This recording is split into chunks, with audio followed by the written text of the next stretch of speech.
থাকবে, বিড়াল কুকুরে খাবে, কেউ যেন এতে হাত না দেয়। তুমি এই বাড়ির বড় বউ, তো দেখতে পাচ্ছেন না?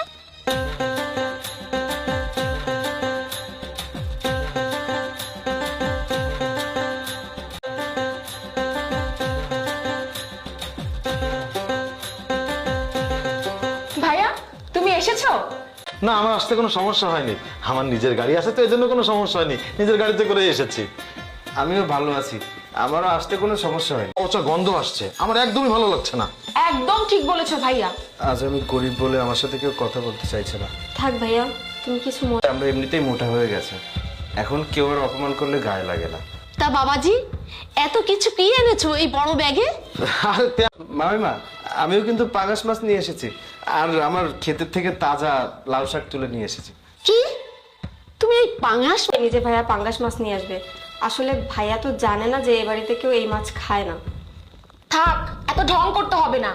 মা, আপনি বড় ছেলে এই মেয়েকেই বাড়ির বউ করে এনেছিল? শোনো বৌমা, এই পাঙাশ মাছ যেন আমার রান্নাঘরে না ঢোকে, বুঝতে পারছো না? দাঁড়াও, আমি বুঝিয়ে দিচ্ছি। এই মাছ এখানে থাকবে। চলো।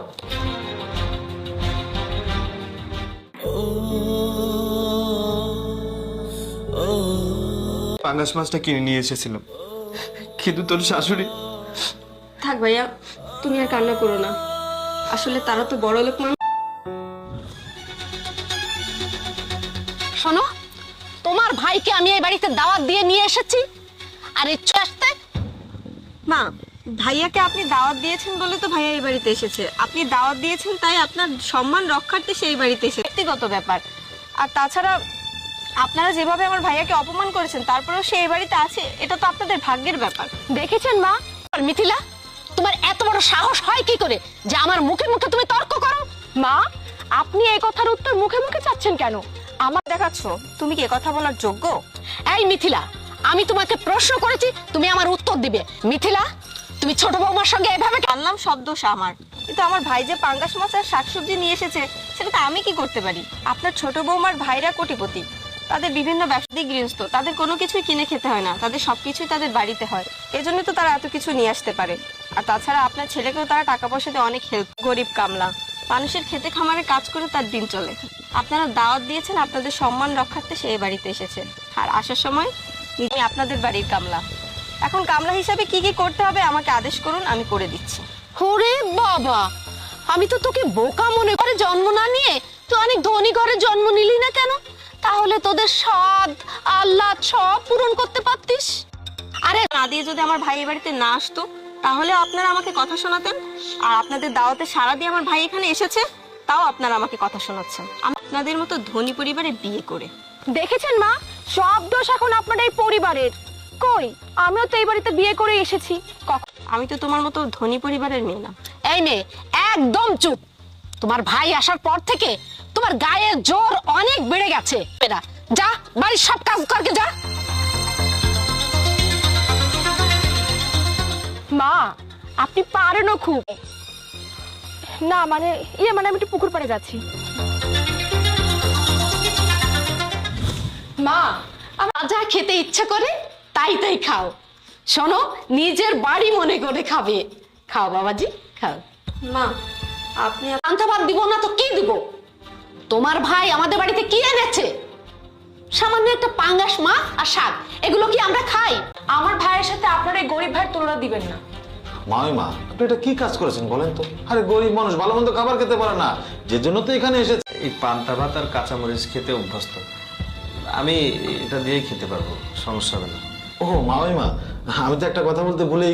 দেখো, আমার বাবাজি কি ভালো মানুষ।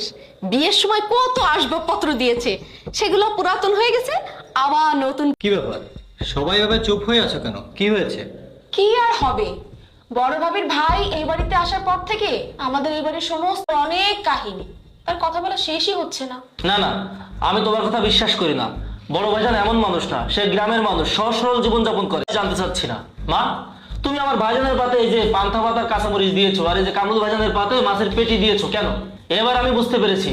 ওই আরে ভালো ভালো খাবার খেতে গেলে ভালো ভালো জিনিস আনতে হয়। তোমার শালা এই বাড়িতে কি নিয়ে এসেছে? একটা পাঙ্গাস মাছ আর কয়টা লাউ শাক। আর এগুলো কি আমাদের বাড়িতে কেউ খায়?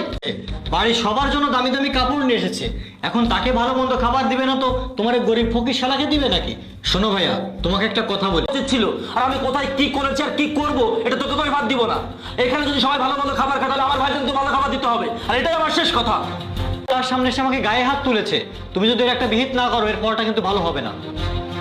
দয়া করে আপনারা থামুন, এই বাড়িতে যা কিছু হচ্ছে হয়ে যাবে। খবরদার, আমি না বলা পর্যন্ত তোমার ভাই যেন এই বাসা থেকে এক পাও না বেরোয়। শুনলে না আমার বড় ছেলে কি বলে গেল? তাহলে ও কি ঝামেলা বাঁধাবে জানো? কি তুমিও নিশ্চয়ই চাইবে না তোমার জন্য তোমার বোনের সংসারে ঝামেলা হোক? যদি এটা না চাও, এই শোনো, রাতে খুব ভালো ভালো রান্না করবে যাতে আমার বাবাজি সুন্দরভাবে খেতে পারে। ঠিক আছে মা। আপনার মতো একটা ছোট লোক গরিবের সাথে আমি একই রুমে থাকবো? কখনো না। আপনি কি বলছেন? আমি এখানে ঘুমাবো ছাড়া কোথায় ঘুমাবো? আর আপনি কোথায় ঘুমাবেন সেটা যে ধুয়ে তারপরে পরে এসেছি। এ কি, তুমি এখানে কি করো? দেখেন না মা, এই ছোট লোক নাকি আমার সাথে একই রুম? যা বলেছি ঠিক বলেছি। ইস, কত শখ এই নরম বিছানায় ঘুমাবে। না মানে নরম বিছানায় কখনো ঘুমায়নি তো। ওই গোয়াল ঘরের পাশে ওখানে যে রুমটা আছে ওখানে যে ঘুমাও। ঠিক আছে মা। বুঝলে ভাই, ব্যবসার উপরে আর কোনো টাকা নেই। আবার এমন রাত ভাই, তা কত টাকা ইনভেস্ট করতে হয়? তা ধরো 10 কোটি টাকার মতো। আরে বাবা, এত টাকা কই পাবো? কই ভাইজান, আমাদের 2 কাপ চা দিন। তুই ভাবলি কি করে? তুই এখানে এসে চায়ের অর্ডার দিলি, সেই চা আমরা খাবো? শোন, আমরা সব মানুষের চা খাই না। ভাইজান এইভাবে কথা বলছেন কেন? আপনারা তো আমার বাকে একটা চা দিন। বুঝলে ভাই, হিসাব কিতাব করে চলতে হবে, এখন বাজার ভালো না। সাপটা ব্যাঙের ঘাড়ের উপর পড়তো। স্যার ভাই, আমি অত হিসাব করে চলি না। গ্রামের মানুষ খেতে খামারে কাজ করে খায়, কখন না জানে আল্লাহর ডাকে সাড়া দিয়ে চলে যেতে হয়। না না, আমি থাকতে সে সাহস পাবে নাকি? ভাই আমাদের চা নিন।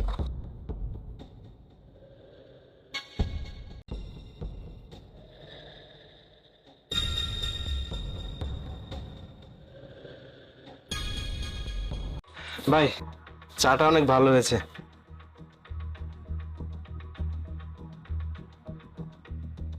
কফি খাওয়া যায় 40 টাকায়, 10 টাকার জায়গায় আপনি 50 টাকা চাইছেন। অজপড়া গায়ে 1 কাপ চায়ের দাম তো 5 টাকা হবেই, কারণ সেখানে চা জ্বালো নয় খড়কুটা দিয়ে। আর